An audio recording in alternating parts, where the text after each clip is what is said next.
Bonjour à tous, bienvenue au club. Alors aujourd'hui nous avons le plaisir de recevoir deux personnes qui se sont alliées avec d'autres pour écrire un ouvrage sur le système de santé à travers des scénarios prospectifs qui nous semblent intéressants. Christian Yarbide, à ma droite, comme Jean, sont tous les deux Jean Samut, juste après, sont tous les deux de carrière mutualiste, on va dire, des dirigeants soit dans l'assurance, soit dans les mutuelles, et sont aujourd'hui consultants ou managers de transition. Enfin, ils sont vraiment actifs dans ce secteur des mutuelles. Je peux lire, parce que j'ai un anti-sèche, que Christian Yarbide, lui, est passé notamment par Préparvie, la France Mutualiste, l'Union Mutualiste Retraite. Que Jean Samut, lui, a été dirigeant à la Fédération des mutuelles de France, à Unescope, à la Mutuelle Générale Environnement et Territoire, MGET. Et bref, j'ai une question pour les lancer. Qu'est-ce qui vous a incité dans votre cercle Vivienne que vous avez fondé pour enrichir vos propres réflexions individuellement et collectivement sur le système de santé, sur l'avenir un peu de vos métiers? Qu'est-ce qui vous a incité à prendre la plume, en fait, et à faire ce travail bien organisé, bien structuré, avec des scénarios? Merci Anne, et bonjour à tous. Alors comme tout, je ne suis pas politique, mais je ne vais pas répondre à la question parce que je vais répondre à celle que j'aurais voulu que tu me poses. La première question, c'est pourquoi on a créé le Cercle Vivienne autour de ces questions de protection sociale. On l'a créé parce qu'on s'est aperçu que les débats qui avaient lieu, et notamment la présidentielle en est un exemple, étaient singulièrement en dessous des enjeux du système et des questions qui se posaient au système. Beaucoup trop simplificateurs, sans réelle volonté. Et nous, on a créé, on s'est réunis entre amis au bistrot Vivienne, d'où le nom du cercle. Vous voyez déjà un des tropismes du cercle, le bistrot, quoi, quand même. Ça compte, y compris dans les débats et dans l'organisation. On était quelques amis et on n'était jamais d'accord sur ces questions de diagnostic du système de protection sociale et du système de santé. Et on s'est dit, plutôt que de rester à 4 à s'engueuler, engueulons-nous à plusieurs et essayons à plusieurs de poser les questions qui se posent et d'en débattre et d'organiser ça. On a créé ça il y a 3 ans maintenant en réalité on a organisé depuis ces 3 ans une trentaine de débats autour plus spécifiquement des questions du système de santé français, mais pas seulement. On a organisé un débat ou une discussion autour de la blockchain ou autour d'autres questions. On a fait venir une représentante d'associations de patients. On a fait un débat sur la démocratie mutualiste. Je dirai 2 mots de la mutualité après et j'enchaînerai il y a 15 jours avec le président de la FNMF. Et on s'est aperçu que l'esprit Vivienne, c'est-à-dire le plaisir de débattre sur le fond, voire de s'engueuler autour des questions, mais sans partir fâché et dans la convivialité, c'était quelque chose qui marchait, qui a un vrai besoin là-dessus. Et notre volonté, c'est vraiment de poser les questions au fond. Poser les questions au fond, on peut le faire. Pourquoi on peut le faire à Vivienne et pas dans d'autres cercles? Je ne dis pas ici. D'abord, on va le faire à Vivienne parce qu'on s'est obligé à ne pas être d'accord. C'est-à-dire qu'on a fait venir dans le premier cercle du cercle des acteurs de l'assurance, mais qui venaient de tous horizons, depuis la mutualité jusqu'à les sociétés anonymes.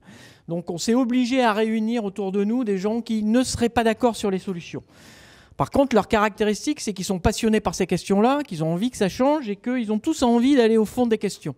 Alors du coup, ça crée des débats qui sont immédiatement plus riches parce qu'à peine on se rencontre, à peine on n'est pas d'accord, déjà même à 2, quoi. À 2, nous, on y arrive encore et encore, pas toujours.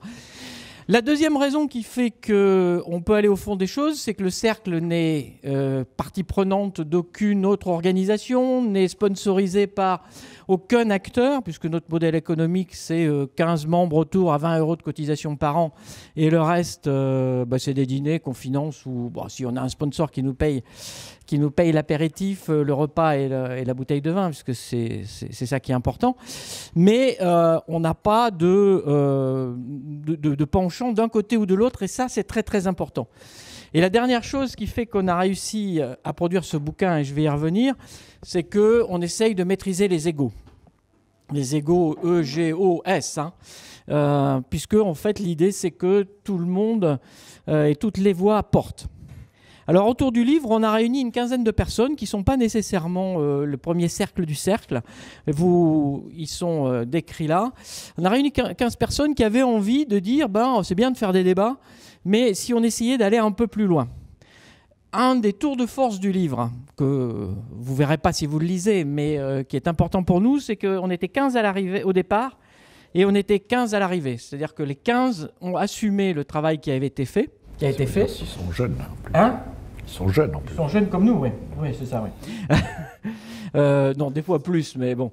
Donc, on est 15 au départ, 15 à l'arrivée, et donc tout le monde a accepté de mettre son nom là-dessus, sur le livre. Donc, des gens de tous horizons, mais pas complètement de tous horizons, j'en dirai un mot après. L'autre question, c'est on s'est dit, finalement, pourquoi ? Alors, je réponds à la question de Anne, pourquoi un bouquin de plus sur le système de santé français ? Au-delà de la posture que je viens de décrire, qui consiste à dire disputons-nous et discutons pour savoir, et en allant un peu au fond des choses, pour savoir qu'est-ce qui menace le système, la méthode qu'on a retenue, c'est une méthode de scénario où on tire un fil d'une évolution à l'œuvre et on essaye de le tirer jusqu'au bout et on regarde ce que ça donne. Hein, donc, l'idée, c'est vraiment de dire... La question n'est pas de savoir si le scénario est probable ou possible. La question, c'est qu'il est significatif de tensions qui sont à l'œuvre dans le système actuel. Et si on les pousse au bout, qu'est-ce qui se passe et qu'est-ce que ça résout comme question ? Alors, évidemment, ou qu'est-ce que ça ne résout pas comme question ? Alors, évidemment, vous l'aurez compris, une des limites du livre, c'est que comme on n'est pas d'accord sur les solutions nécessairement, on ne propose pas nécessairement de solutions. On essaye de proposer les bons diagnostics, ou à tout le moins de montrer quelles sont les questions qui ne sont pas réglées par l'un ou l'autre des postures des acteurs. Alors, parmi les scénarios qu'on a testés, enfin qu'on a tirés au bout, on en a tiré 5. Le premier scénario du système de santé français, c'est l'emprise croissante de l'État et le tout-État. Alors, il y a un des candidats à la présidence de la République qui incarne cette posture. Il faut juste savoir, pour ceux qui connaissent un peu, que ce scénario est largement à l'œuvre aujourd'hui, hein, puisque l'État a défini les paniers de soins minimaux, maximaux, l'organisation de la commercialisation, puisqu'ils ont fait l'ANI, où c'était les entreprises qui sont obligées d'avoir une complémentaire santé. Ils ont failli d'ailleurs réglementer aussi les contrats qu'on pouvait proposer aux seniors.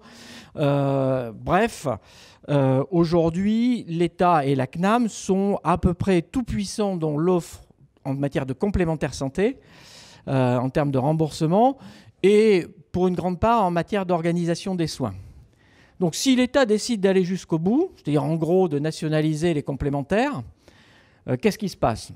Alors la posture du scénario, c'est que ça ne résout rien, parce qu'on s'est simplement contenté de déplacer des sources de financement. Alors c'est pas si neutre que ça sur d'autres aspects, d'un côté ou de l'autre, mais ça ne résout pas les vraies questions qui sont qu'est-ce qu'on rembourse et qu'est-ce qu'on veut rembourser. Quand on lit dans les programmes des candidats, c'est je rembourse 100% de tout, mais c'est 100% de quoi ? Parce que c'est jamais tout. Et évidemment que c'est jamais tout. Et que donc il faudra bien qu'il y ait quelqu'un qui décide ce qui est tout et ce qui n'est pas tout. Il faudra bien qu'il y ait quelqu'un qui décide à un moment donné ce qui est du ressort de la solidarité nationale, de ce qui est du ressort de l'assurance individuelle, ce qui est du ressort de la prise en charge organisée par l'État dans les parcours de soins ou de la liberté d'aller choisir les uns et les autres. Et singulièrement, vous l'observerez dans les programmes des candidats, il y a des questions qui ne sont jamais ou très rarement posées, qui est l'organisation de l'offre de soins. À part que la plupart, parce que c'est un peu démago, veulent couvrir la France de maisons de santé, encore qu'on pourrait discuter de ce que c'est qu'une maison de santé. En gros, le rapport entre les patients ou les citoyens et les professionnels de santé ne sont jamais traités par les candidats, parce qu'évidemment c'est électoralement difficile, et puis parce que les solutions ne sont pas nécessairement très très simples pour l'articulation entre la médecine de ville et l'hôpital, pour la place du généraliste et des choses comme ça. Donc ce qu'on dit nous, c'est qu'en gros, le scénario tout État ne règle aucun des problèmes, simplement il transfère des charges d'un côté et de l'autre, et il va se heurter immédiatement, puisque si jamais les complémentaires sont nationalisés, comme le dit Mélenchon, je ne fais pas de politique parce qu'on n'a pas sorti le bouquin pour ça, mais enfin il tombe en plein moment, voilà. Et ben ça règle rien, et notamment en plus ce qu'on peut anticiper, c'est que dans le taux de prélèvement obligatoire sur lesquels la France est généralement interpellée, si on transfère quelques points de cotisation d'un côté ou de l'autre, ça va rentrer dans le taux de prélèvement obligatoire et ça deviendra encore plus insupportable, et les gens diront encore que le système ne fonctionne pas, et nanani et nanana, et l'État à la fin fin du fin, sera confronté à cette question qui est l'organisation de l'offre de soins. Les autres scénarios, ça c'est le scénario de départ parce que c'est celui qui est à l'œuvre aujourd'hui, insidieusement, quel que soit le gouvernement, quelle que soit la couleur des gouvernements, l'État est de plus en plus prégnant et dans le financement et dans l'organisation. Le deuxième scénario, c'est le pari que les patients reprennent le pouvoir. Alors, quand on l'a traité, le scénario est paru un peu utopiste en disant oui, les patients ne pourront jamais. Je vais aller très vite. Aujourd'hui, ils ont des outils et des moyens sur une pathologie qu'ils ont identifiée d'être bien meilleurs que leurs généralistes en termes de connaissances. Et rien que ça, ça interroge la place du généraliste dans le système de soins. Et deuxièmement, on s'aperçoit qu'aujourd'hui, avec les affections de longue durée et le vieillissement de la population, le problème de la santé n'est plus seulement un problème de soins, mais c'est un problème d'aidants, c'est un problème de soignants, c'est un problème de maintien à domicile. Et que toutes ces questions, les patients vont les poser et vont refaire éruption, ou du moins on peut le penser, ou à tout le moins la conviction du cercle, toutes tendances confondues, c'est qu'un bon système de santé ne peut pas ignorer le pouvoir des patients. Ça, c'est une conviction qu'on partage tous, qu'on soit issu des assureurs traditionnels ou qu'on soit issu de la mutualité.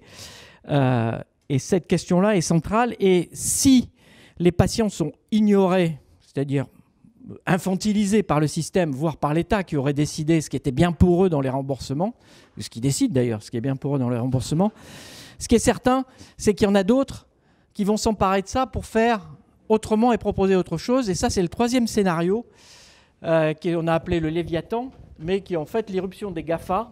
Alors les GAFA, tout le monde voit ce que c'est. Dans, on va dire, l'information, la formation et la maîtrise des données ou la mise à disposition et l'utilisation des données. Aujourd'hui, Google, c'est sans doute beaucoup plus que mon médecin traitant, encore plus que moi je ne le vois jamais, quelles sont mes pathologies possibles. Si je vais consulter sur un site telle ou telle information à propos de telle ou telle pathologie, il peut avoir une bonne probabilité pour que ce soit un problème que j'ai, quoi. Et à la limite, je dirais que même avec les objets connectés ou d'autres choses, ils sont capables de capter des données sans même avoir besoin des données directes médicales. Ce qui est certain, c'est qu'ils ne feront pas d'assurance, tous ces gens, parce que c'est trop compliqué, c'est trop réglementé, c'est trop coûteux. Par contre, à un moment donné, sur la maîtrise des données, ils s'en serviront pour les revendre à des fournisseurs de produits de prescription, à des fournisseurs d'objets connectés, aux assureurs et aux autres. Et très probablement, c'est eux, si on ne fait rien, et si on ne travaille pas sur cette maîtrise des données, d'où à nouveau la question des patients, ce sont eux qui, quelque part, donneront la coloration de ce qui est important ou de ce qui ne l'est pas, et auront une grande partie du pouvoir, et en tout cas du pouvoir économique, parce qu'ils auront les données, ce qui se monétise. Évidemment, là encore, on est tombé assez vite d'accord pour dire tous ensemble que ce n'était pas le scénario qu'on aurait aimé avoir, même si je dis qu'il n'y a pas de solution, parce que évidemment, c'est laissé à d'autres le soin de décider pour nous. Il y a un autre scénario, c'est le scénario où le marché prend le pouvoir, c'est-à-dire qu'on est à rebours de la tendance actuelle en France, où c'est l'État qui décide de tout, donc l'État recule et définit des grandes règles et laisse au marché et aux acteurs du marché le soin de s'organiser. Alors là, évidemment, selon nos origines, on peut avoir des appréciations diverses. Disons simplement que la question que le marché soit plus efficient ou moins efficient que l'État ou d'autres, c'est une question qu'on peut poser, on ne l'a pas traitée. À tout le moins, ça ne résout pas et ça n'évacue pas les questions de solidarité. Qu'est-ce qui doit ressortir de la solidarité nationale et qu'est-ce qui doit ressortir du marché? Ça ne résout pas ou ça ne traite pas les questions de démocratie, c'est-à-dire d'emprise des patients sur leur santé. Et quel que ce soit le marché ou l'État, ces questions-là restent posées et la question des acteurs qui vont intervenir là-dessus reste posée. Et le dernier scénario qu'on a traité, c'est un scénario où le local reprend le pouvoir. Alors la santé, c'est par définition quelque chose qui est incarné. Ça s'appelle une tautologie que je viens faire parce qu'on ne fait pas de la santé pour des choses virtuelles, on fait les santé parce que c'est notre corps qui... Et donc, quelque part, ça doit s'inscrire dans les territoires. Et quelque part, la réponse aux déserts médicaux n'est pas la même dans le 9-3 que dans la Creuse parce que les populations ne sont pas les mêmes, parce que les transports ne sont pas les mêmes, et que donc une réponse globale et centrale ou centralisée à ces questions-là ne nous semble pas pertinente.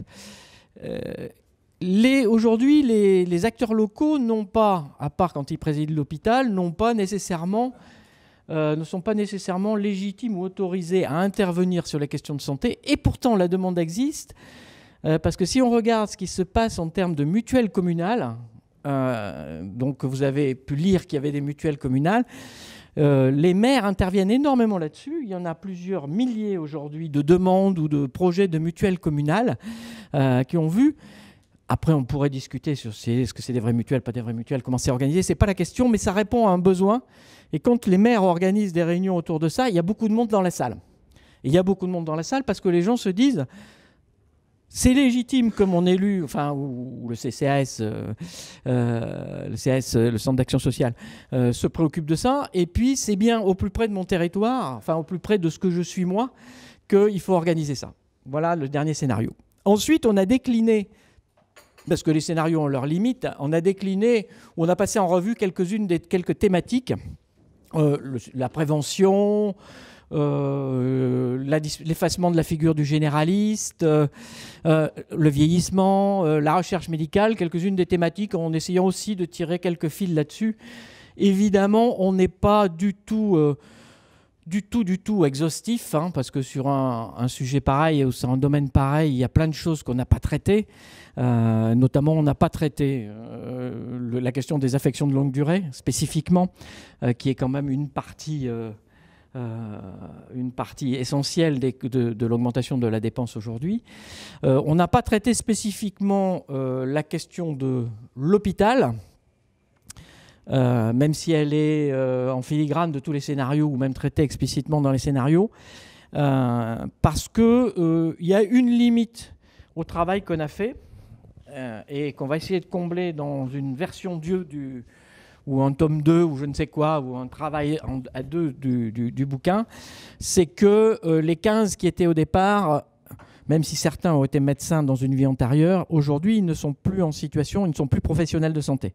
On n'a pas embarqué dans le groupe de travail de professionnels de santé, de représentants d'associations de patients, de représentants des aides à domicile, puisque je ne dis pas aide soignante, je dis aide à domicile, puisque c'est les gens qui viennent aider, c'est aussi la première pièce, la première pierre du maintien à domicile ou de l'assistance qu'on peut porter aux gens. Donc on n'a pas embarqué tout ça dans cette version-là, et c'est effectivement une limite. Alors ça nous a permis d'aller plus vite et plus loin que ce qu'on aurait pu faire, mais on ne pouvait pas embarquer des dentistes, des profs d'université, des médecins, tout ça, ça devenait trop compliqué. Mais ça, comme on a peur de rien, et que de toute façon, à la limite, on n'a rien à perdre, ça, on est en train d'y travailler d'y réfléchir pour un tome 2 sous d'autres formes que la forme classique qu'on a utilisée pour faire le bouquin, qui était de réunir les gens pendant 6 mois en groupe de travail, une fois par mois, en les faisant travailler sur les scénarios. Donc la limite du livre, c'est celle-là. Néanmoins, on pense que les questions se posent et peuvent être appréhendées aussi bien par des gens des complémentaires que par les professionnels de santé. D'ailleurs, on a eu un très bel article dans le Quotidien du médecin qui était venu à notre conférence de presse sur le bouquin, qui n'a pas eu l'air de trouver que c'était choquant pour ses lecteurs que de faire la promotion, ou du moins de rendre compte de ce livre-là. La dernière chose, et je vais passer la parole à Jean, c'est que, comme vous l'avez compris, le cercle Vivienne est divers, et que ici vous avez les 2 représentants de la branche mutualiste du cercle Vivienne, si je puis dire. Hein. C'est pas formalisé comme ça le cercle Vivienne. Donc il se trouve qu'aujourd'hui, ce matin, c'est les représentants de la branche mutualiste, et que on a la conviction que la mutualité, je ne parle pas des complémentaires, je parle de la mutualité, si elle faisait l'effort de repenser ces modes de remettre au goût du jour, ou de remoderniser ces modes d'intervention et sa façon de traiter les enjeux, pourrait être une des réponses. Ça, c'est notre conviction à tous les deux, ce n'est pas la conviction du livre. Donc, pourrait être une des réponses à un certain nombre de questions qui sont posées dans le livre. L'une des caractéristiques qu'a évoqué Christian du cercle, c'est le fait que ceux qui s'intéressent au sein du cercle à ces questions de santé et de protection sociale sont quand même, quelles que soient leurs origines, attachés à un système français qui est un système qui est marqué aussi par une grande empreinte de la solidarité. Hein, c'est-à-dire que nous sommes quand même dans un système qui reste un système de solidarité. Et ça, c'est un des éléments fédérateurs qui permettent de continuer de discuter ensemble, quoi, hein, donc, parce que, évidemment, les positions qui seraient, comme on l'a dit, les positions de tout marché ne sont pas vécues de façon acceptable, quoi, hein, notamment du point de vue de la solidarité. Alors, le système de protection sociale français présente une caractéristique qui est assez décriée actuellement, hein, à voir l'article de Tabuteau et Hirsch dernièrement dans Le Monde qui a fait grand bruit sur la simplification nécessaire du système de protection sociale, c'est que notre système est fondé sur une mixité d'acteurs. Hein. Donc vous avez un acteur de l'obligatoire qui représente 76% de la couverture de la protection sociale, et puis vous avez les acteurs du complémentaire, et ensuite vous avez un reste à charge qui est de l'ordre de 8%. Voilà, hein, donc, et ensuite des interventions marginales. Bon, voilà. Donc c'est ça l'organisation de notre système de protection sociale, et cette organisation du système de protection sociale date de 1945 et a été conçue comme cela, c'est-à-dire que ce n'est pas résiduel, hein, ce n'est pas substitutif, c'est une conception à la fois d'un système obligatoire qui couvre l'essentiel du besoin et d'un système volontaire qui est un élément de la dynamique générale du système de protection sociale. Voilà. C'est une conception qui est fondée à l'origine, alors qui est très discutée, hein, donc avec l'idée que la simplification de ce système pourrait faire des économies et clarifier le rôle des acteurs. Bon, premièrement, Christian l'a déjà dit, donc je ne vais pas revenir, du point de vue des prélèvements obligatoires, ce serait 3 à 4% de plus de prélèvements obligatoires. Du point de vue de la bureaucratie et de l'efficacité et de la dynamique du système, ce serait probablement une régression. Donc voilà, ça c'est une des dimensions. Alors en quoi la question de la mutualité peut aider et de la mutualité et de l'évolution des formes complémentaires, nous, c'est notre conviction, c'est que ce dont a le plus besoin le système de protection sociale et le système de santé, c'est de débat public, c'est de démocratie. Voilà. Si je résume ma position, c'est que la grande question qui est posée aujourd'hui à ce système, c'est la difficulté qu'il y a d'aborder les sujets qui sont des sujets politiques au vrai sens du terme, de les aborder dans une régulation dans laquelle la population a un rôle à jouer et un rôle qualifié, un rôle compétent, hein, un rapport qui lui permette d'avoir accédé à une expertise, à une compétence sur les questions. Alors on peut prendre la question par exemple des déserts médicaux, et qui est un vrai sujet actuellement, puisque cette tendance s'accroît dans les zones rurales, bien sûr, mais de façon encore plus complexe et difficile à régler dans les zones urbaines.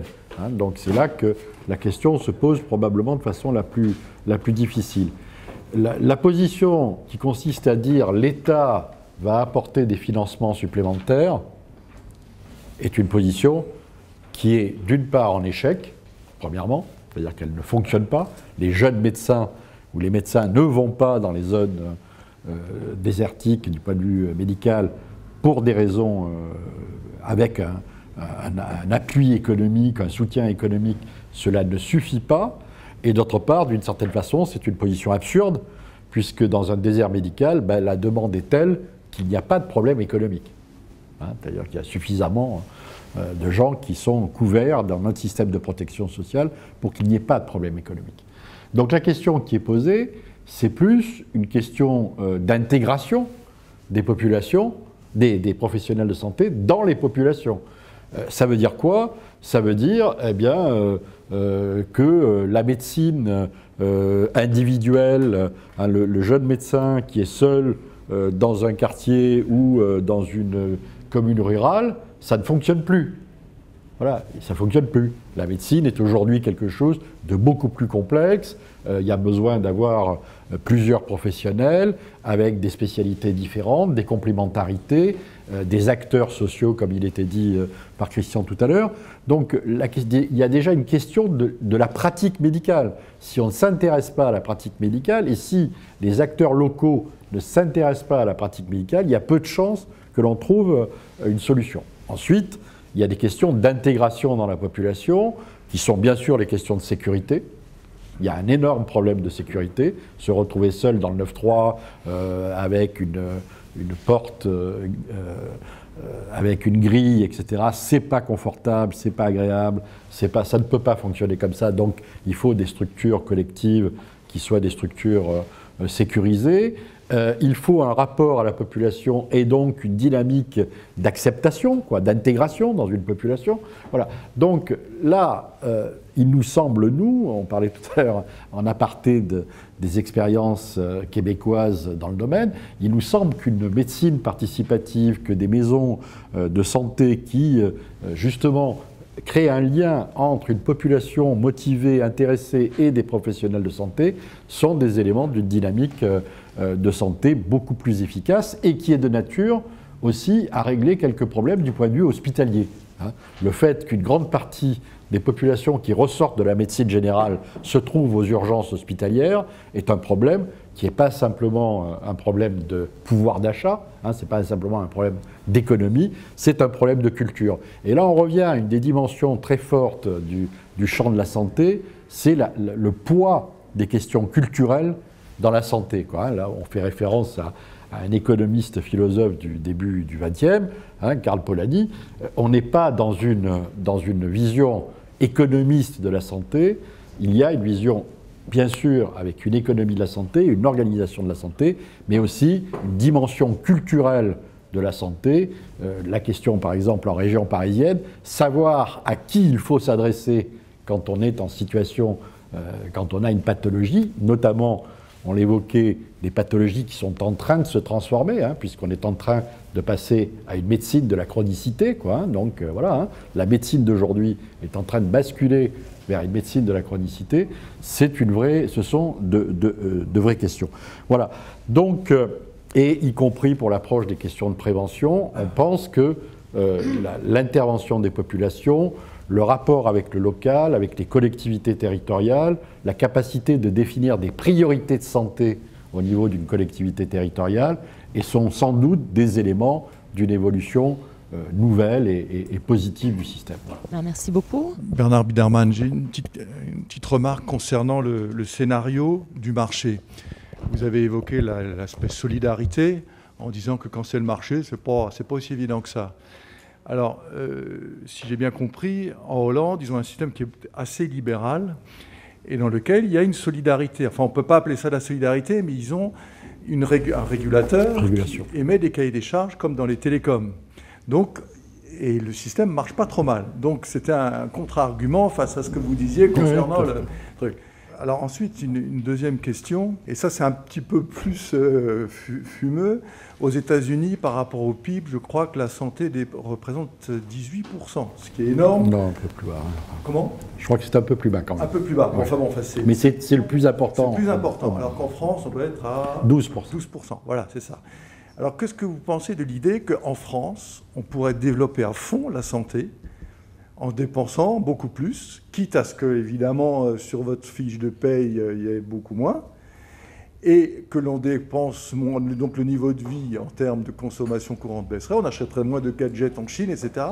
Mais l'avantage, c'est qu'on serait en bonne santé, on serait plus heureux, et en plus, il y aurait plus d'emplois, il y aurait plus de médecins, plus d'infirmières, plus de kinés, etc., etc. Oui, sur la première question, on est tout à fait d'accord. C'est-à-dire qu'on est tous tombés d'accord pour dire que... y compris les tenants de l'aile libérale que vous avez du cercle Vivienne que vous n'avez pas devant vous, pour dire que les règles, pas nécessairement devant vous, les règles de solidarité doivent être définies effectivement par l'État sur la base de cahier des charges. Et là-dessus, il n'y a pas d'opposition. Après, ça va être une question de curseur. Juste ce qu'on voulait dire, si vous voulez, d'ailleurs, sur cette thématique-là du marché, on n'a pas pris un exemple global, on a pris un exemple spécifique pour traiter l'intervention du marché, qui sont les arrêts de travail et les maladies professionnelles. Et on a regardé ce que ça donnerait si, en fait, on laissait le marché totalement agir. Et il faudra lire le scénario, mais vous verrez qu'une des questions qui est posée au bout du bout et qu'on n'a pas beaucoup évoquée, c'est la relation avec les médecins. Parce que si jamais c'est les assureurs qui interviennent sur les arrêts de travail, ils vont vouloir maîtriser le risque. S'ils veulent maîtriser le risque, ça veut dire qu'ils vont être obligés de s'outiller de médecins pour s'assurer que ça soit fait comme ça, que du coup la médecine du travail, qui est déjà un peu attaquée aujourd'hui, serait remise en cause et qu'on aurait un autre mode de fonctionnement et qui serait différent.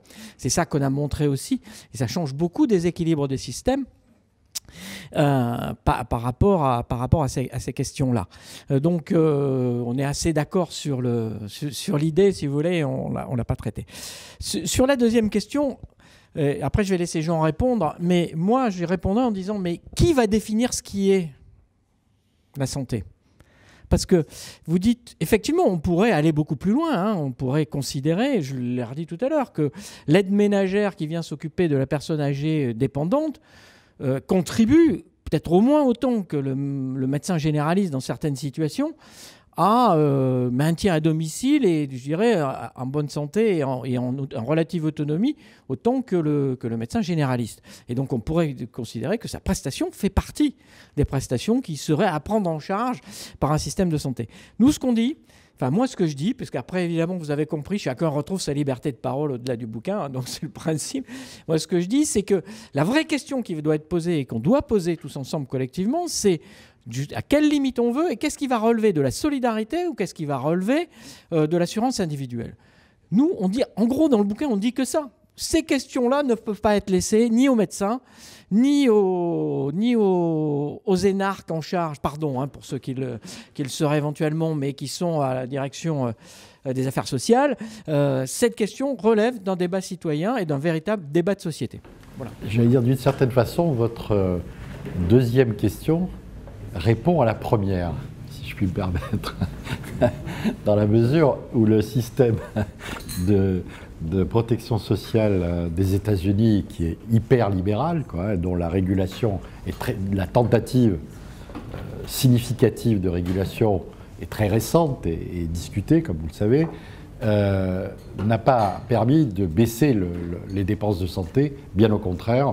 Hein, une régulation par le marché a abouti à une explosion de la dépense de santé, quoi, hein, pour arriver à des niveaux absolument insensés. Bon, c'est une situation assez particulière où on voit bien que l'articulation entre dépenses de santé et système économique, et donc organisation sociale de la société, ont des liens très forts, quoi, hein, donc voilà. Ce qui n'est évidemment pas le cas des Pays-Bas, où il y a eu une réforme du dispositif dans laquelle, effectivement, des niveaux de solidarité ont été définis, hein, et on a laissé les acteurs du marché intervenir avec une masse d'acteurs sociaux à but non lucratif également, hein, c'est-à-dire qu'il n'y a pas que des acteurs à but lucratif, c'est-à-dire que, là encore, la composition du dispositif de protection sociale a un intérêt aussi, hein, c'est-à-dire que les logiques qui sont en cours et qui rentrent en compétition sont des logiques différentes. Il n'y a pas que des logiques lucratives, il y a des logiques aussi solidaires, hein. La mutualité néerlandaise existe, et même si elle n'est pas exactement de la même forme que nous, c'est de la mutualité d'assurance, elle existe et elle est très efficace. Donc voilà, bon. Moi, la question du PIB est une question très importante. La France à 12%, la Grande-Bretagne à 8%, et les États-Unis doivent frapper aux alentours de 15 ou 16%. Bien. Vous avez un système de protection sociale qui est très étonnant aussi, qui est celui du Japon, du point de vue de sa performance. Hein, le Japon a des performances remarquables en matière de protection sociale. Ils sont en bonne santé. Et voilà, j'allais vous dire, a des performances remarquables en termes de mortalité et de morbidité, et a des performances remarquables en matière de soins. Alors, il y a quand même des dimensions. Ça mérite d'être regardé, quoi. Hein, donc, ce dispositif a le mérite d'être, je veux dire, nécessite qu'on s'y attache. Et là, je rejoins ce que dit Christian. Si on prend par exemple la question du vieillissement, le rapport entre la personne âgée dépendante, on va schématiser, au Japon, et sa famille et le système de santé est tout à fait particulier. Il y a un rapport organisé entre l'hôpital, enfin, l'établissement, la famille, dans l'accompagnement, les aidants, le système de soins environnemental, et cette population dont on sait qu'elle représente la plus grosse partie des dépenses de santé. On sait que la plus grosse partie des dépenses de santé est concentrée sur une période de la vie et sur une partie de la population. Bon, ce problème ayant été traité de façon, là encore, sociale, culturelle et économique, selon, évidemment, des traditions, une histoire sociale et culturelle, les performances sont tout à fait remarquables. Bien. Donc, voilà, nous, ce que nous disons, c'est que, je reviens sur la question, moi, qui m'obsède, c'est la question du débat public et du débat public et compétent sur les questions de santé et de protection sociale. C'est-à-dire que le débat qui se déroule pendant cette campagne électorale sur les questions de protection sociale, en définitive, on a manifesté les uns et les autres un certain intérêt, quoi. On a dit, bon, tiens, ça y est, la protection et la santé viennent dans le débat électoral. C'est la première fois dans notre pays que cette question vient avec tant de force dans le débat. Et puis on s'est très vite rendu compte, et nous, compte tenu de notre activisme dans la présentation de notre bouquin, on s'est très vite rendu compte que ce qui nous était présenté était d'un simplisme absolu, quoi. Et désarmant, quoi. Parler de gros risques et de petits risques, ça n'a pas de sens. Parler de mutuelle d'État, ça n'a pas de sens. Parler de régler le problème de la sécurité sociale étudiante, c'est une plaisanterie, il est réglé. Donc, voilà, je veux dire, ce sont des propos démagogiques et qui ne traitent pas de la complexité que vous évoquez, c'est-à-dire qu'effectivement, 12% de la dépense de santé, 12% du PIB en dépenses de santé, c'est important. La tendance, c'est que la tendance est en train de s'accroître. Tous les ans, il y a plus de dépenses. Le rythme d'évolution des dépenses de santé est supérieur au rythme d'évolution du PIB. Donc le ciseau est en train de s'écarter. Et en même temps, on voit bien des dysfonctionnements majeurs qui s'opèrent, des inégalités qui s'accroissent. Et donc, il y a évidemment nécessité de préserver ce modèle de santé et ce modèle social, dont Pierre Laroque disait que ce n'était pas un modèle de protection sociale, quand il l'a créé en 1945, le 19 octobre, c'était un modèle de transformation de la société. Donc, c'est ça qui est en cause, c'est-à-dire que c'est le modèle qui est en train de se déliter, alors qu'il s'agit d'un modèle qui est fondateur de notre vivre ensemble dans ce pays, quoi. Voilà. Philippe Coppello, merci beaucoup. Je vais lire avec intérêt votre livre et j'admire par avance l'audace que vous avez eue de faire des scénarios dans des organisations systémiques d'une complexité sans doute incroyable. Vous avez forcément aussi simplifié, peut-être un peu moins que les politiques, en tout cas on l'espère. On a simplifié. Ma question porte sur le périmètre des ayants droit de la solidarité nationale. Est-ce que vous l'avez abordé dans les différents scénarios? Qui, sur le territoire français, a le droit d'être soigné gratuitement? Ah ben alors là, ça c'est une position de principe. Tout le monde, tout résident. On l'a pas abordé. C'est aussi une des questions, on n'a pas abordé ces questions de qui est éligible à la CMU, qui est éligible à la CS, qui a le droit d'être soigné gratuitement. Qu'est-ce que signifie le renoncement aux soins? Parce qu'on dit il y a des gens qui renoncent aux soins. Alors, si on regardait bien, c'est surtout à l'optique et le dentaire qui fait la masse des chiffres qui sont annoncés. Donc il y a un problème spécifique sur l'optique et le dentaire, où par parenthèse la Sécu régule tout, beaucoup, mais ne rembourse quasiment rien. Donc c'est le seul endroit où on peut faire des réseaux de soins. Donc on n'a pas traité cette question-là. C'est aussi une des lacunes du système, mais il y en a plein d'autres, oui. Il se trouve que la loi française a réglé cette question, quoi.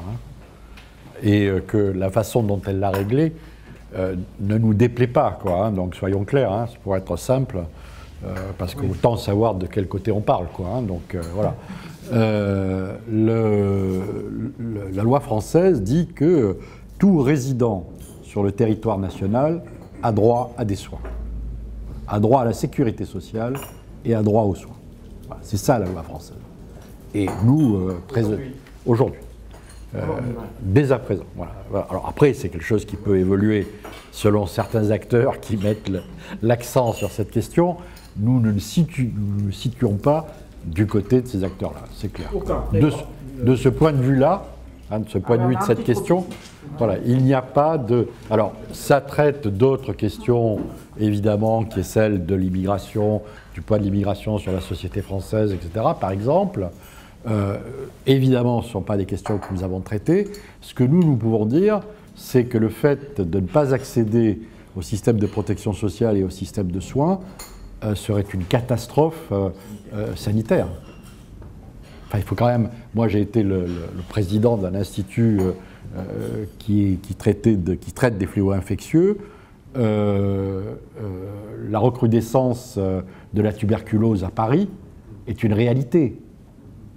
C'est pas une vue de l'esprit. Hein. Donc, les fléaux infectieux, ça existe, et l'origine des fléaux infectieux, c'est la pauvreté, c'est le non-accès au système sanitaire, c'est rien d'autre.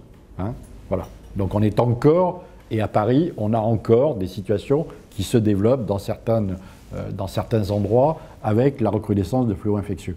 C'est inadmissible. Voilà, voilà notre position. J'ai une question qui en travers des questions précédentes, c'est plus une réflexion qui m'est venue à la lumière de ce que vous avez raconté, à la fois sur la reprise de pouvoir des acteurs, le pouvoir potentiel des GAFA qui étaient parmi vos scénarios. Au fond, mes symptômes, enfin, en plus on va vers la médecine individualisée, donc mon ADN a une valeur par rapport au savoir. Donc, est-ce qu'il n'y a pas une potentialité dans les tendances de reprise de pouvoir des acteurs sur la possibilité de monétiser d'une certaine façon leurs symptômes? C'est-à-dire que mes symptômes, c'est l'alimentation du savoir médical, et ça le sera de plus en plus.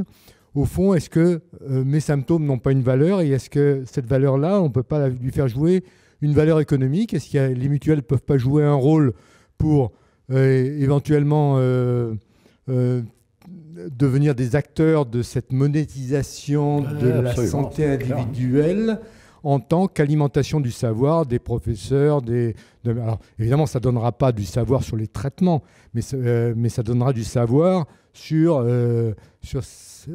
parce qu'au fond des maladies générales, il y en a moins, enfin, il en existe toujours, mais les maladies deviennent individuelles, et au fond, est-ce qu'il n'y a pas un scénario de monétisation par les acteurs de leurs symptômes? En complément, je voulais ajouter qu'il y avait effectivement des acteurs qui faisaient ça avec un système de blockchain en Afrique. C'est-à-dire que les Africains peuvent être payés pour donner leurs données médicales et en même temps, en contrepartie, avoir accès à des soins.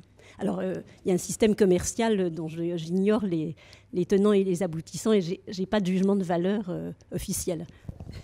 Non, mais c'est une... J'ai deux questions à vous poser. L'une qui est sur les questions de progrès de la médecine. C'est-à-dire que, évidemment, les inégalités, elles proviennent, surtout depuis 1945 ou 1946, elles proviennent du fait que la médecine a beaucoup évolué. Elle évolue encore, d'où les questions de longévité, d'où les questions de maladies que l'on peut contrôler, d'autres que l'on ne peut pas contrôler, etc. Évidemment, ça joue beaucoup sur les scénarios. Donc, je voulais savoir comment vous les aviez intégrés et à quelle prévision, à quel terme vous avez travaillé sur vos scénarios. Et ma deuxième question, c'était sur les questions de prévention, parce que là aussi, il y a des questions de prise en charge et qui sont très différentes, je suppose, selon les scénarios. Effectivement, il y a un paragraphe sur les progrès de la médecine, les biotechnologies, mais évidemment, là, c'est par rapport à l'ampleur de ce qui est en train de se passer, c'est relativement limité. Enfin, on aurait pu faire 10 bouquins sur cette question-là, y compris en termes de prospective. On va les faire, hein, c'est la question. On va les faire, oui. Oui, on a le temps, on a l'avenir devant nous, mais il y a quelques éléments qui sont esquissés.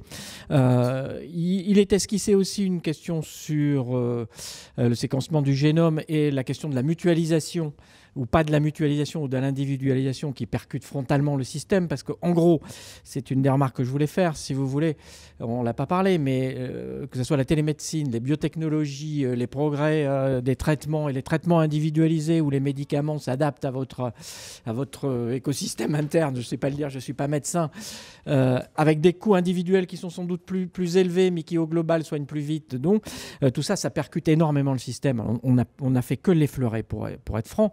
Par contre, ce qu'on peut constater, c'est que le système de santé français, avec ses silos, ses rentes de situation, et les gens qui prétendent détenir la chose et l'impossibilité ou la complexité qu'il y a à expérimenter ça, n'est pas du tout adapté pour faire face à ces chocs-là. Et s'il y a bien un choc, s'il y a bien des chocs qui vont le perturber de l'extérieur, quoi qu'il arrive, GAFA, marché, État, mute complémentaire ou pas, c'est bien cela, parce qu'à un moment donné, notre système, comme il n'aura pas su prendre en compte ces choses-là, il va apparaître comme beaucoup moins performant que les systèmes périphériques. Ça, c'est la première chose. La prévention, alors c'est pareil, on pourrait faire un livre sur la prévention. D'abord, quand on parle de prévention, c'est pareil, dans la campagne, on dit je vais faire de la prévention. De quelle prévention parle-t-on? Primaire, secondaire, tertiaire. Moi, j'ai assisté à la place de la santé à la présentation des programmes d'un certain nombre de candidats organisés par la FNMF. Benoît Hamon, moi je ne fais pas de pub pour l'un ou l'autre, est rentré en disant il y a un certain nombre de problèmes de santé publique comme les perturbateurs endocriniens, l'air et tout ça, qu'il faut traiter et qui ne sont de toute façon, qui ne peuvent être que du ressort de l'État, là, pour le coup. Parce qu'à ce niveau-là d'intervention et de régulation, c'est évidemment pas les acteurs, les patients qui vont édicter des règles sur la qualité de l'air et tout ça. C'est un niveau de prévention qui est même avant le primaire. Je ne sais pas, toi tu es spécialiste de la classification, moi pas. Mais en tout cas, il y a des questions.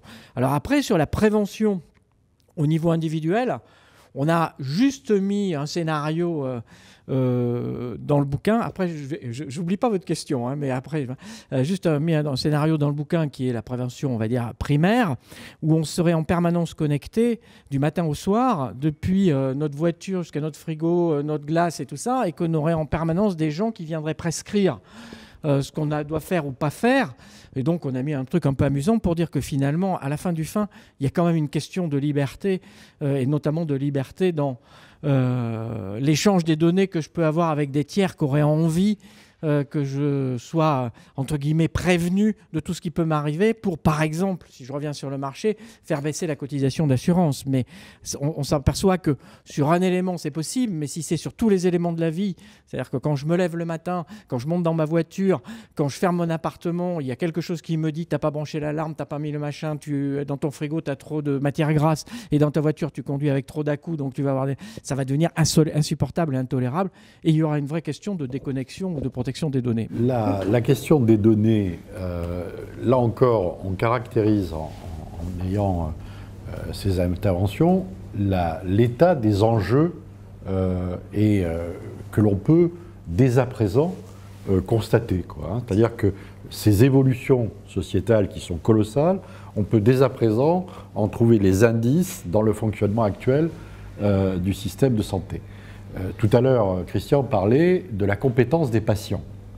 Aujourd'hui, vous avez des associations de patients, et aux États-Unis, il y a beaucoup d'études sur cette question, parce que cette présence-là communautaire est très importante, etc., organisée, voilà, dont on dit que leur compétence est tout de suite au-dessous des grands spécialistes de la pathologie dont ils sont concernés.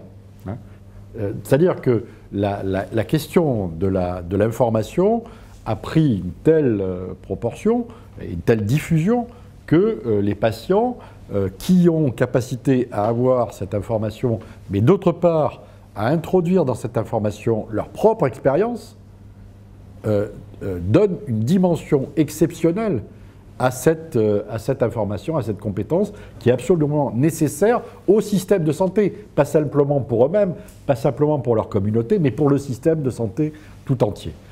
Donc ça, c'est la vision positive, quoi. La vision positive de l'information, ben oui, cette société de l'information est de nature à permettre un développement de l'intelligence collective, du soin, des interventions et de l'économie du dispositif. À l'inverse, effectivement, de la même façon qu'il y a un débat sur la commercialisation du corps humain, il y aura un débat sur la commercialisation de l'information personnelle, de la même façon.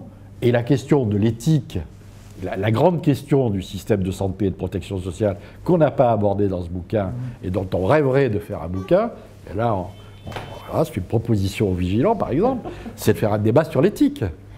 Éthique et système de santé. Parce que la grande question qui va se poser, c'est celle-là. C'est-à-dire qu'on voit bien qu'il y a un développement de la génétique. Prenons la question du génome. Sur la question du génome, aujourd'hui, il faut bien comprendre, enfin, il y a des grandes dimensions dans le système de santé qui sont essentielles. Premièrement, le système de protection sociale et de santé, c'est 200 milliards. Voilà, 200 milliards tous les ans.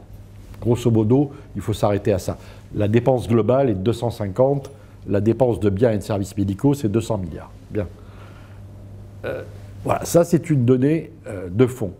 L'évolution à laquelle on est confronté, c'est des évolutions qui sont liées à cette loi informatique qui est la loi de Moore. Hein, c'est-à-dire que l'intervention des nouvelles technologies dans le champ de la santé fait que les évolutions technologiques dans la santé sont de nature exponentielle. Que ce soit dans la chirurgie ambulatoire, que ce soit dans le génome, que ce soit dans l'homme augmenté, que ce soit dans les nanotechnologies, l'évolution est de l'ordre exponentiel. Voilà. La croissance technologique est exponentielle. Ce qui veut dire que, par exemple, le génome a coûté la première année, les 2-3 premières années de son décodage 3 milliards d'euros, qu'aujourd'hui, nous sommes dans la situation où le décodage du génome est entre 500 et 1000 euros. Par décodage. Demain, le décodage du génome sera à 100 euros. Déjà commercialisé par des sociétés aux États-Unis. Hein. Voilà, et en Belgique également, etc. Donc, ma petite fille, est-ce que pour ses 6 ans, ou ses 7 ans, l'âge de raison, dans ma culture, je vais lui offrir une clé avec son génome? Et qu'est-ce qu'elle va en faire? Et qui va discuter de cette question-là? Et qui va-t-elle consulter en cas de sa volonté de savoir quels sont ces variants qui seraient susceptibles de déclencher une pathologie? Voilà, on est face à cette question-là qui pose des questions inouïes en matière d'organisation du dispositif, de compétences, etc. Ça ne peut pas être le médecin généraliste qui va être compétent sur la connaissance des variants en matière de décodage génétique, c'est évident. Donc, est-ce qu'il va y avoir des centres de santé, des maisons médicales génétiques? C'est une hypothèse, quoi. On peut voir, peut-être que les choses vont évoluer comme ça. Mais s'il y a des maisons médicales sur la génétique qui se développent, d'abord, qui y aura accès? D'autre part, comment elles vont s'articuler avec le monde hospitalier? Mais comment on va les financer? Est-ce que c'est un système qui est un système d'assurance? Ou est-ce que c'est un système de protection sociale qui est fondé sur le droit et l'allocation? Est-ce qu'on peut rester, si on est dans une problématique du génome, sur un système d'assurance, ou est-ce qu'il faut basculer vers un autre système de protection sociale qui, lui, serait fondé sur le droit, l'accès ouvert, et dans quelles conditions, avec les problématiques de solidarité qu'on évoque là? Donc, on est face à des questions de cette nature. Bon, alors, si on prend, et c'est pour ça que je dis, bon, c'est des vrais enjeux, je reviens sur le débat public, etc. Ce sont ces enjeux-là qu'il faut discuter, quoi. Hein, c'est comme la question de la commercialisation du sang, etc., des composants humains. Hein, c'est un vrai débat qui a été tranché de façon régalienne dans notre système d'organisation politique et qui aujourd'hui sont discutés de façon un peu différente. Hein, notre système régalien facilitait les choses, quoi. Hein, il y a une éthique qui était définie par une espèce par l'après-guerre, quoi, soyons clairs, quoi, hein, par l'après-barbarie. Hein, donc voilà, donc c'est comme ça qu'on a fondé notre histoire. Aujourd'hui, les choses se discutent différemment. Voilà. Et donc, comment régule-t-on ça? Bon, je ne dis rien sur la prévention. Moi, ma conception de la prévention est tout à fait différente de ce qui vient d'être évoqué, puisque moi, je pense que c'est une refondation du système de santé, quoi. Ma conception, c'est qu'il y a deux façons d'aborder la prévention. Après, il y a toutes les questions qui se posent, mais il y a une façon qui laisse à penser que c'est un moment du dispositif de santé, que ce sont des moments du dispositif de santé, hein, donc avec différentes natures de moments. Et puis, une autre façon de penser la prévention, qui est de dire nous refondons notre système de santé sur une vision préventive. C'est-à-dire que chaque moment du système est préventif du moment suivant, hein, pour simplifier les choses. Et là, tout à l'heure, on parlait de process. C'est une révision totale des process, à la fois médicaux, démocratiques et de protection sociale, c'est-à-dire qu'on repense la protection sociale différemment. Et ça, c'est une vision un peu utopique, quoi. Bernard Bougel, vous avez évoqué tout à l'heure le chiffre de 200 milliards pour les coûts de la protection sociale, de santé. Alors, je n'ai pas compris si c'était santé ou... Santé. À ma connaissance, une part importante de cette dépense est couverte par les cotisations. 150 une milliards. Partie d'ailleurs pèse sur les entreprises. Est-ce que dans la mesure où c'est au fond un système plutôt de solidarité, est-ce que vous avez évoqué l'idée de transposer une partie de ces dépenses plutôt sur l'impôt? C'est-à-dire au fond une répartition différente. Oui, des modalités financement. Voilà, modalités. Est-ce que vous avez évoqué ça dans vos scénarios et de quelle manière? Voilà, c'est ça. Il y a les 50 milliards qui restent Oui, alors, c'est un pas. Alors, effectivement, on l'a évoqué dans le premier scénario, parce que la logique du scénario où l'État est à la manœuvre surtout et fait plus semblant de se cacher derrière des complémentaires et des acteurs privés pour résoudre le système, veut que finalement, on transfère des cotisations sociales à l'impôt. Donc on l'a intégré dans ce scénario-là. Juste pour relancer un peu la question, c'est le système espagnol, ça. Alors, ce qu'il faut savoir, c'est que dans le système espagnol, on finance par l'impôt l'accès au système de santé pour tous et à tout moment. Avec certaines limites, évidemment. Alors, l'optique et le dentaire est en dehors du système, avec évidemment certaines limites, puis qui est que vous n'avez pas nécessairement le choix de votre professionnel de santé et tout ça. Et qu'est-ce qui s'est passé dans ce système-là? Il s'est pensé que se sont développés des assureurs complémentaires maladie, non pas en complémentaire comme chez nous, mais en parallèle. C'est-à-dire qu'en fait, si vous avez de l'argent, comme vous ne voulez pas subir les délais d'attente ou les prescriptions en termes de professionnels de santé du système public, ben vous prenez une assurance et à ce moment-là, cette assurance vous garantit l'accès à des professionnels de santé qu'il a sélectionnés. Mais en plus, donc vous payez deux fois. Vous payez deux fois, mais parce que vous pensez avoir une meilleure qualité. Bon, jusque-là, à la limite, ça se discute. Mais qu'est-ce qui se passe vis-à-vis des professionnels de santé? C'est que, évidemment, les assureurs qui assurent au premier euro, hein, là, pour le coup, ils vont se mettre à contrôler les professionnels de santé. Donc, les assureurs pas complémentaires, les assureurs santé espagnols sont outillés de médecins, de collègues, qui vont aller contrôler les pratiques de tel ou tel de leurs collègues, puisque, finalement, on les rembourse au premier euro. En France, il n'y a pas une seule compagnie d'assurance qui fait de la santé qui ait un corps de médecins. Ça ne veut pas dire qu'ils n'ont pas quelques médecins ici ou là, mais un corps de médecins chargé de faire ça. En plus, c'est... En plus, c'est même pas autorisé, quoi. Même pas imaginable. C'est même pas imaginable. Mais qu'est-ce qui se passe derrière?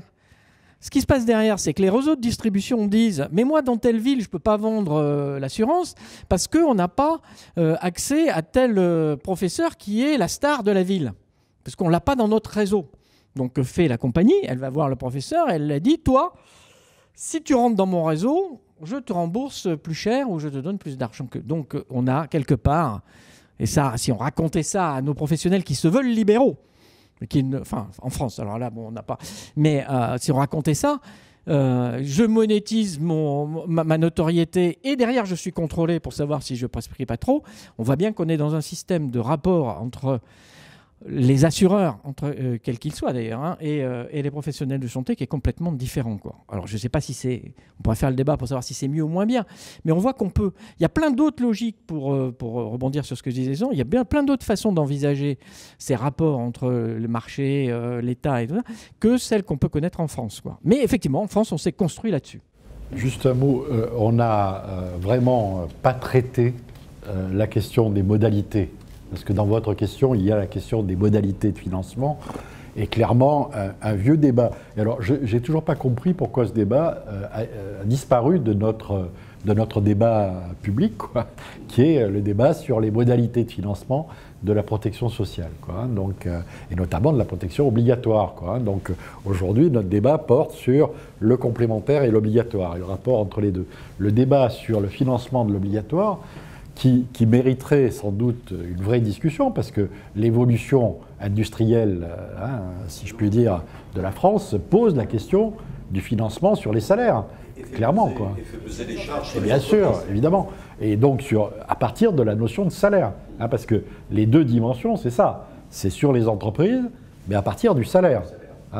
Donc, ce qui est une vraie question, puisque la question de la valeur ajoutée, dans une évolution de la technologie qui va vers le numérique et donc moins de salaire, pose la question de qui contribue à la valeur, quoi, sociale.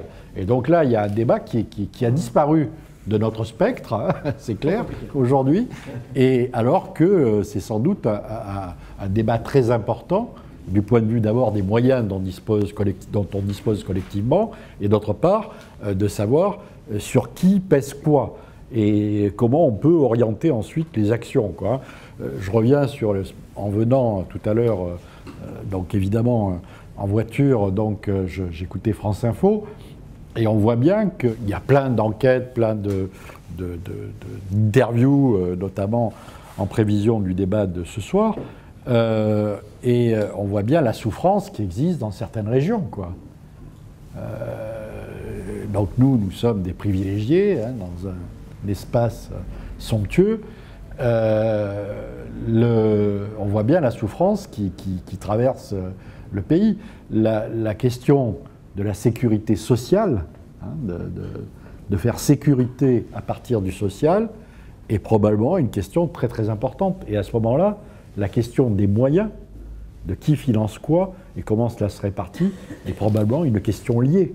Il y a les deux sujets, il y a l'organisation, mais il y a la question de comment on le finance. Si on dit c'est par les impôts, évidemment ça va être compliqué à supporter, mais n'y a-t-il pas une nécessité de réfléchir aussi à cette question-là, quoi. Vous avez parlé à plusieurs reprises de débats publics, de débats citoyens, de débats, alors sur au moins 5 ou 6 sujets depuis le début de votre... comment vous imaginez ça concrètement? Parce que c'est bien joli de dire il faudra un débat public, mais vous auriez des idées, vous, à suggérer au futur président de la République, par exemple, au hasard? Moi, je pense qu'il y a une question essentielle qui est la question des objectifs. Nous ne sommes pas des spécialistes scientifiques, j'allais dire universitaires, scientifiques, nous n'avons pas cette qualification-là. Ce que nous sommes, c'est des ex-dirigeants, des managers, comme on dit maintenant, d'organisation du social, et de la santé, de la protection sociale, etc. Il y a une chose qui est certaine, c'est quand on est dans cette situation-là, c'est que c'est la définition des objectifs qui détermine la participation des acteurs. Voilà, c'est l'ordre des facteurs, c'est celui-là. C'est lorsque je sais que j'ai mis en place un dispositif qui permet de définir des objectifs, qu'à ce moment-là, une dynamique peut se construire, si vous avez les conditions d'organisation autour de la problématique des objectifs. Et la question aujourd'hui, c'est que quels sont les objectifs de santé dans le 7e arrondissement de Paris? Je ne sais pas. Voilà. Et pourtant, probablement que les mamans du 7e arrondissement de Paris ont des revendications en matière de santé. Elles ont une interlocutrice de choix, mais voilà, donc le 7e n'est pas évidemment l'arrondissement le moins privilégié du pays, mais en tout cas, je suis persuadé qu'il y a des choses qui pourraient se faire, et qui doivent se faire, et qui peuvent se faire dans le 7e arrondissement autour d'objectifs de santé. À partir du moment où on commence à parler d'objectifs, on peut discuter, se qualifier, essayer de comprendre essayer de savoir, etc., etc. Vous parlez de débats locaux, finalement. Oui, la place du local est déterminante dans cette affaire. Alors c'est une des dimensions. Deux observations par rapport à la question de Anne. Alors d'abord, on essaie de rencontrer les conseillers, et on les rencontre des conseillers santé des candidats, mais évidemment il est un peu tard, et puis ça nous fait plaisir, et puis c'est amusant, et puis voilà quoi. Mais c'est drôle. Et c'est drôle, oui, c'est parfois drôle, ouais. Ouais, c'est drôle. Mais l'autre question, pour reprendre ce que dit Jean, c'est une question de méthode. Et juste sur le bouquin, quand on est arrivé dans le groupe de travail, on avait un petit tropisme dans la constitution du groupe qui était quand même qu'on était majoritairement issus des complémentaires. Des acteurs des complémentaires, quelle que soit la famille, ou de gens qui travaillaient pour, quoi, qui étaient, voilà. Dans le groupe de travail, il y avait, mais puisque le groupe de travail est fini, il y avait Mireille Faugère, qui, elle, ne venait pas de ce monde-là, c'est-à-dire du monde des complémentaires, et qui nous a dit, si c'est pour faire un bouquin qui est défense et illustration des complémentaires, moi, ça ne m'intéresse pas, et donc, attention, soyons vigilants, soyons vigilants là-dessus. Et effectivement, le fait de s'être obligé à avoir... représentant de l'assistance publique, voilà. C'est la directrice générale de l'assistance publique. Ex-DG de la PHP, pardon, oui, avant Martin Hirsch. Donc elle nous a rappelé à l'ordre quelque part. Cette obligation qu'on pourrait se mettre, pour reprendre ça, c'est-à-dire de partir des objectifs et d'arriver à faire enfin des objectifs de santé, et non pas des objectifs de défense et illustration du revenu du professionnel de santé, du maintien de l'hôpital ou du maintien du statut du professeur d'hôpital qui méprise souverainement le médecin généraliste. Pardon, c'est pas toujours vrai, mais c'est assez vrai. Si on se dit l'objectif c'est la santé des populations, qu'on réunit des gens qui acceptent de discuter de ça, mais comme dit Jean, en partant de l'objectif, on doit pouvoir y arriver. Il faut reconnaître que c'est pas simple. Ça ne sera pas simple. Mais effectivement, au niveau local, je pense qu'on pourrait, et c'est d'ailleurs une des vertus du scénario, créer des dynamiques où finalement on entraînerait, c'est-à-dire que le médecin qui refuserait de jouer le jeu du territoire et du dialogue avec les autres intervenants, si c'était ça qui est dit, que ce soit le pharmacien, que ce soit l'aide-soignante, que ce soit l'aide-médecin, il se retrouverait sur un territoire rapidement, je dirais, en situation marginale s'il y avait une dynamique de coopération des acteurs. Aujourd'hui, vu l'état des discussions dans la campagne, on ne peut parier que là-dessus. Et ce n'était pas un hasard si je prenais l'exemple des mutuelles communales, c'est au-delà de l'aspect technique, c'est que ça montre bien qu'il y a une volonté des populations de dire « mais moi je veux m'emparer de cette question-là et je veux en discuter », au-delà de simplement du fait d'être assuré, puisque la plupart avaient accès à différentes formes qu'ils n'utilisaient pas. Donc je pense qu'il y a une méthode dans le débat public, et la méthode, ça consiste à dire effectivement, rediscutons des objectifs. Et quand on discute des objectifs, à ce moment-là, on dépasse un peu les positions catégorielles de l'ensemble des acteurs. Bon, je crois que ça date de 1945 en France, où vous avez un accident du travail ou c'est une autre maladie. Je crois que c'est cet aspect binaire. Bon. Les choses ont quand même beaucoup changé. Moi, je fais de la montagne l'été. Si dans ce glacier, je me casse la figure, l'hélicoptère vient. Ça coûte 3 000, 4 000 € l'heure avec tout, etc. Ça coûte une fortune et je ne paye rien. Bon, pour la plongée, c'est pareil. Si vous avez un accident de plongée, le truc hyper bas, ça coûte une fortune. C'est 10 000 € l'heure. Bon. François Fillon, il fait de la course automobile. S'il y a un accident et qu'il est handicapé, c'est la société qui paye. Est-ce qu'on ne pourrait pas envisager, alors je ne sais pas si cette idée est folle, que quand vous faites un sport, de riche ou de moins riche, ah ben, vous cotisez dans une assurance, sinon la sécurité sociale ne vous rembourse pas. C'est un peu mon idée, mais je ne sais pas si... Oui, alors ce mouvement-là est en cours. Donc, il existe. Alors, on n'utilise plus, on n'a plus le droit d'utiliser En Marche. Sinon, c'est partisan. Non, il est en cours déjà depuis un moment avec les problématiques de licence et l'obligation. L'assistance est un marché colossal qui rapporte un pognon fou, soyons clairs. Parce que entre les cotisations que l'on paye sur une licence de ski, sur vos remontées mécaniques, vous avez une part de ce que vous payez dans une remontée mécanique qui est une licence d'assurance et qui rapporte une fortune absolue. Voilà. Donc effectivement, il y a un mouvement en cours de responsabilisation et d'exclusion des garanties de la part extrême du risque.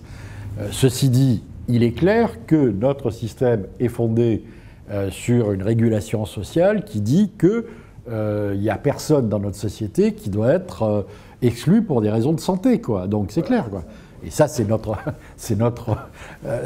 contrat social, quoi. Donc, et quelque part, vous aurez à l'inverse la remarque des associations de handicapés qui, peut-être à juste titre, vous diront que fait cette société pour intégrer le handicap.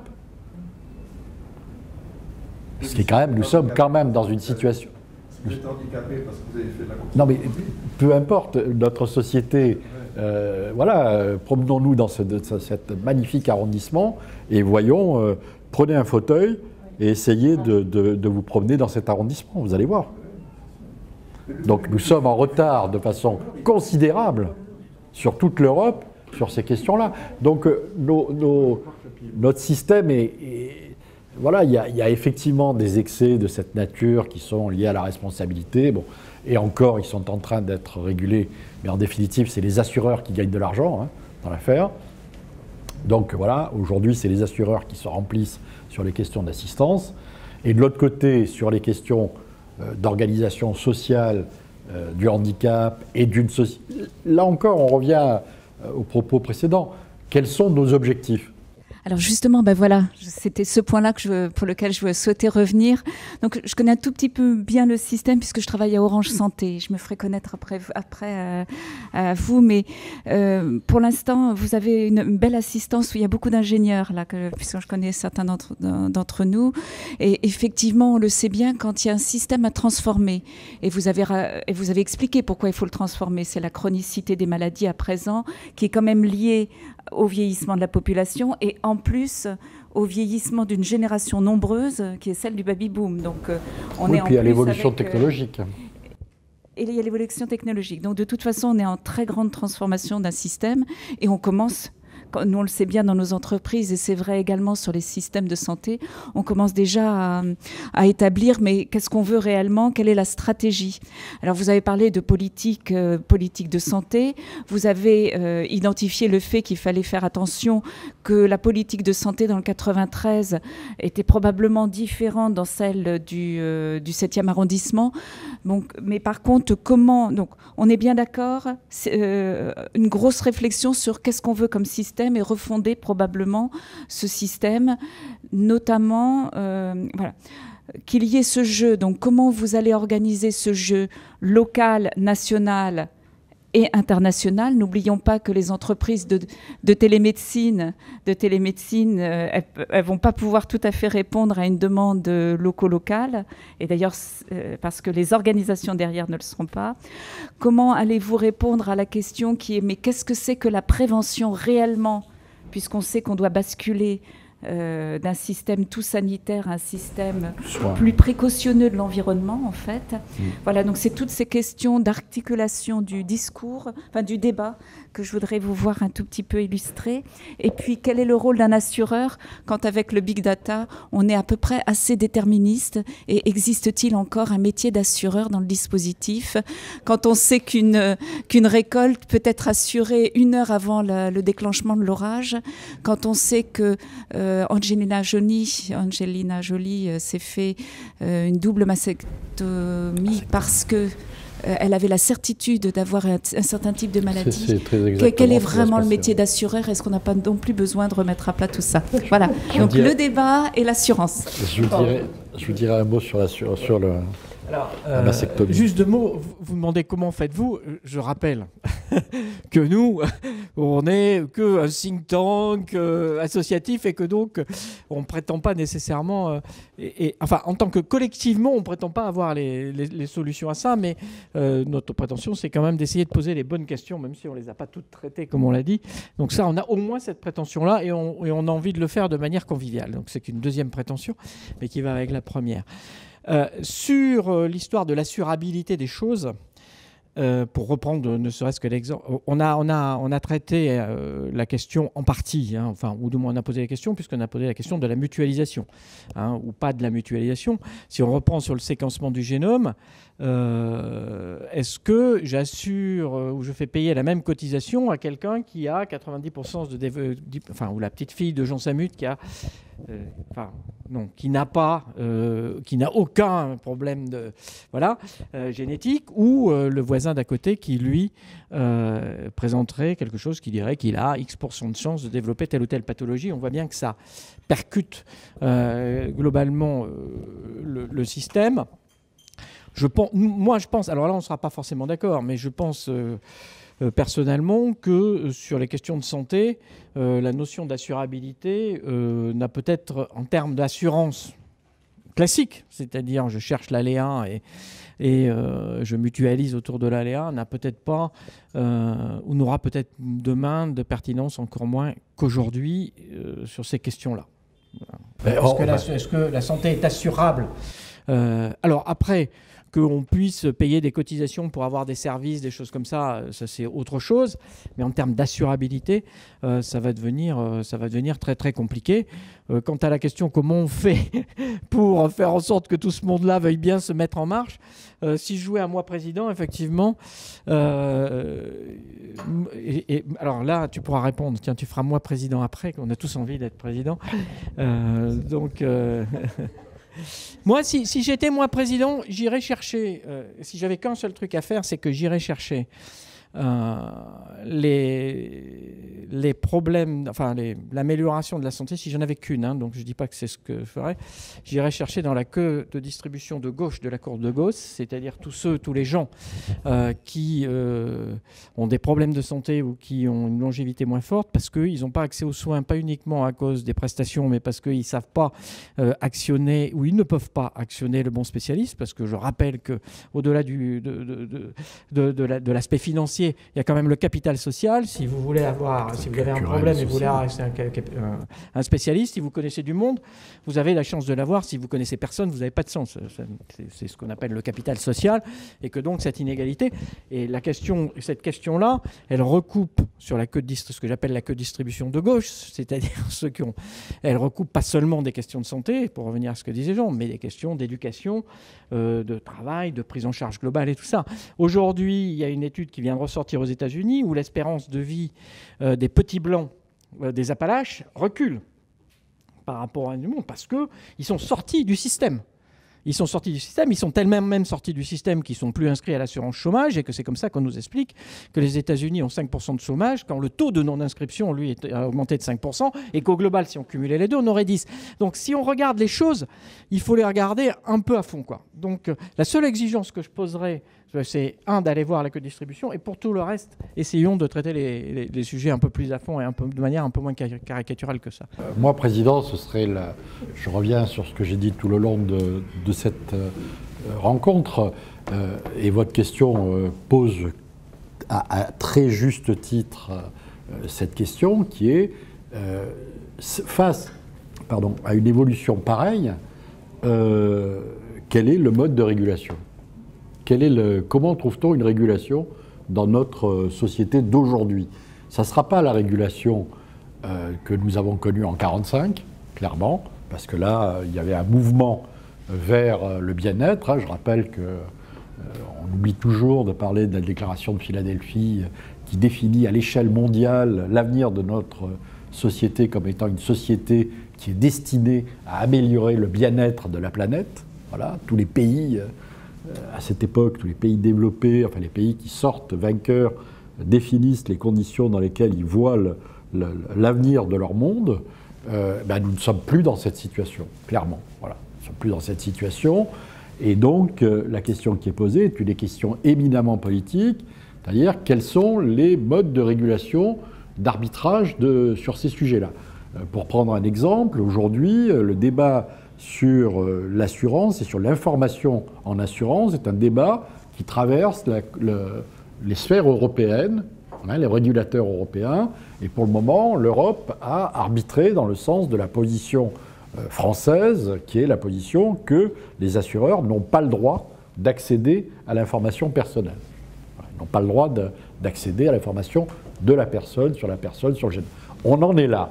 Mais ce débat, cette limite-là, elle n'est pas absolue, quoi. Demain, si l'assureur ou sur l'employeur a connaissance du génome, pour simplifier les choses, quelle sera l'assurabilité de ces questions-là? Ben, il faut développer le débat démocratique. Donc moi, si j'étais président, ben, je démultiplierais les lieux de démocratie et les lieux de débat et les lieux de qualification, parce que la démocratie n'existe que si elle est qualifiée, si elle se cultive. Voilà. Et que donc la question de la culture est essentielle dans cette affaire, pour moi, président. Merci.